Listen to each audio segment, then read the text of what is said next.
Hello, আসসালামু আলাইকুম viewers, সবাই কেমন আছেন? আশা করি সবাই ভালো আছেন। আলহামদুলিল্লাহ, আমিও ভালো আছি। গাইস, বরাবরের মতো আরও একটি নতুন ভিডিও নিয়ে চলে আসলাম আপনাদের মাঝে। এই পড়ন্ত বিকেলে আসলে বাইক রাইড করতে করতে আপনাদের সাথে কিছু কথা বলবো বলে বের হয়েছি। আর গাইস, আর এই পড়ন্ত বিকেলে হালকা একটু রোদের ছোঁয়া এরকম একটি আবহাওয়া দেখে আমি ক্যামেরাটি অন না করে পারলাম না, ভাবলাম আপনাদের মাঝে কিছু জিনিস শেয়ার করি। সো গাইস, আজকে অনেক কথা হবে ইনশাল্লাহ, পুরো ভিডিওটি দেখবেন, আপনার সাথে থাকবেন। গাইস, একটা জিনিস জানেন, বাইকার এমন একটা জিনিস, আমরা যারা প্রতিনিয়ত বাইক ইউজ করি বা বাইকের প্রতি ভালোবাসা রয়েছে, তারা হচ্ছে এক কথায় বলা যায় যে কারণে অকারণে, যে কোনো কারণে তারা বাইক চালাতে পছন্দ করে। যেমন বাইকাররা হচ্ছে যদি মন খারাপ থাকে তাহলে মন ভালো হওয়ার জন্য বাইক চালায়, যদি মন ভালো থাকে তাহলে হচ্ছে ঘোরার জন্য বাইক চালায়, আবার যদি মনে করেন অল্প দূরত্বের রাস্তা যায় তখন চিন্তা করে যে এখান থেকে এখানে এত অল্প রাস্তা যাচ্ছি, বাইক নিয়েই চলে যায়। যখন অনেক দূরের রাস্তা জার্নি করে তখন বাইকাররা চিন্তা করে যে অনেক দূরে যাচ্ছি, এখানে বাসে গেলে কষ্ট হবে, চলো বাইক নিয়ে যাই।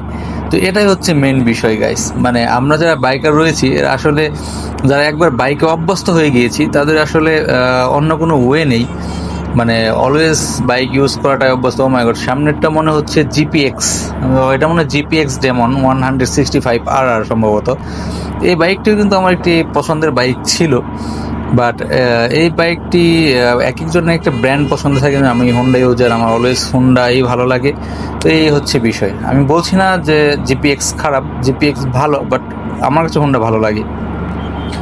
সো গাইস, আমরা বাইকাররা যারা রয়েছি, আমরা এই শীতের দিনে অনেকে বলে যে হ্যাঁ, তুমি শীতের দিনে এরকমভাবে কীভাবে বাইক চালাচ্ছেন আপনারা। সো গাইস, বাইকাররা আসলে ওই ডিএনএ তাদের মাঝে রয়েছে যে আসলে আমার আবহাওয়া যেমনই থাকুক না কেন, আমাকে যদি বের হই, আমরা অবশ্যই বাইক নিয়েই বের হই, বা এটাতেই আমরা অভ্যস্ত। এখানে বিকল্প কোনো ওয়ে নেই বলে আমি মনে করি পার্সোনালি।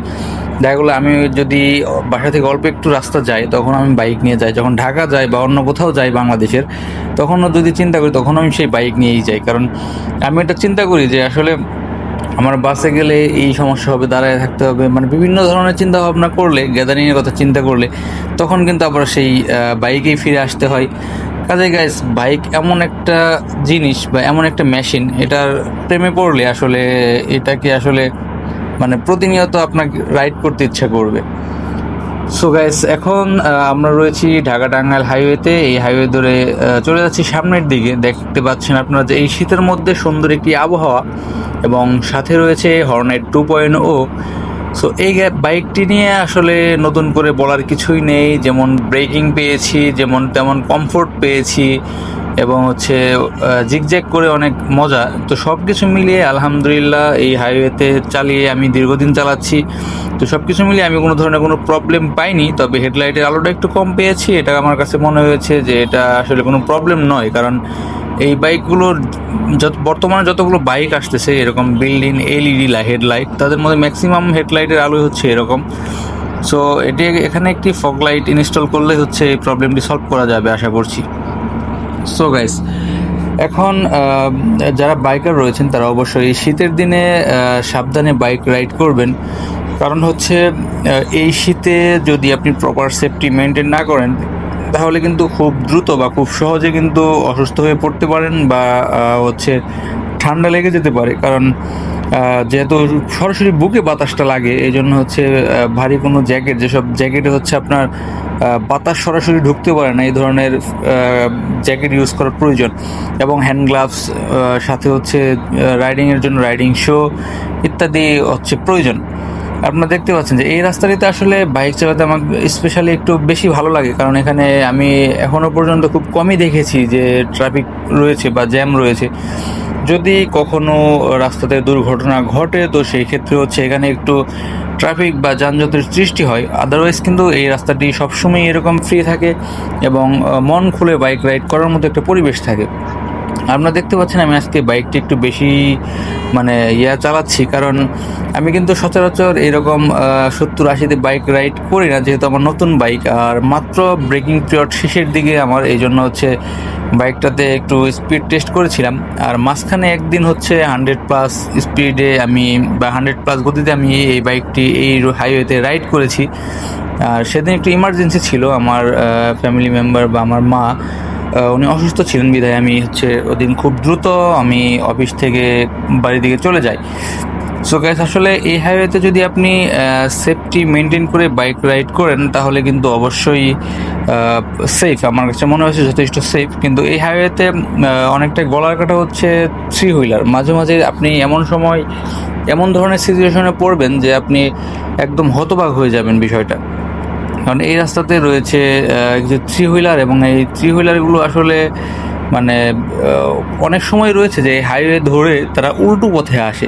সো গাইস, এটা আপনারা নিজেরাও বুঝতে পারতেছেন যে এটা কতটা ডেঞ্জারাস অ্যাক্টিভিটি, কারণ এটা অনেক বেশি ডেঞ্জারাস, যে কোনো সময় ঘটে যেতে পারে যে কোনো ধরনের দুর্ঘটনা। আমরা তো বাইকার, আমরা হচ্ছে এদিক সেদিক করে চলে যেতে পারবো। বাই চান্স আল্লাহ না করুক যদি বড় ধরনের গাড়ি চলে আসে, বাস বা হচ্ছে ডিস্ট্রিক্ট ট্রাক ধরনের গাড়ি চলে আসে, তো সেই ক্ষেত্রে কিন্তু নির্ঘাত বড় ধরনের অ্যাক্সিডেন্ট হবে এবং মানে একদম সারা জীবনের জন্য একটা পঙ্গুত্ব বরণ করতে হবে।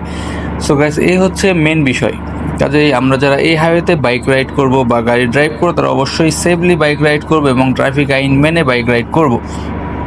আর তবে অবশ্যই বাইক রাইডের ক্ষেত্রে লাইসেন্স সাথে রাখবেন, কারণ এই রাস্তাটিতে মাঝে মাঝে হচ্ছে পুলিশের যে চেকপোস্ট সেটি আমরা লক্ষ্য করি বা থাকে অনেক সময়। তো সেজন্য আসলে লাইসেন্স এবং বাইকের প্রপার ডকুমেন্ট সাথে রাখা অবশ্যই আবশ্যকীয় এবং প্রয়োজনীয়। সো গাইস, যেটি বলতেছিলাম যে আমরা বাইকার যারা আছি তারা যদি মনে করেন যে হ্যাঁ আমি একটু ফ্যামিলি ট্যুরে বের হব, তখনও চিন্তা করবেন যে হ্যাঁ আমি আমার ফ্যামিলি নিয়ে বের হচ্ছি। যদি আপনি নিজের ওয়াইফকে নিয়ে বের হন তো সেই ক্ষেত্রে আপনি চিন্তা করবেন হ্যাঁ আমি শুধু ওয়াইফকে নিয়ে বের হচ্ছি, আমি বাইক নিয়ে বের হই। আবার যদি দেখেন বন্ধু বান্ধব নিয়ে বের হচ্ছেন, তখনও কিন্তু আপনার সেই ফার্স্ট চয়েস সেই বাইকই থাকবে। বা বাই চান্স ধরেন আপনি বাইক ছাড়া একদিন কোথাও ট্যুর করেছেন বা কোথাও ঘুরতে গিয়েছেন, সেখান থেকে আসার পর আপনার কাছে কিন্তু বাইকটাকে অনেক মিস করবেন। এটা হচ্ছে মেন বিষয় গাইস, বুঝতে পারছেন?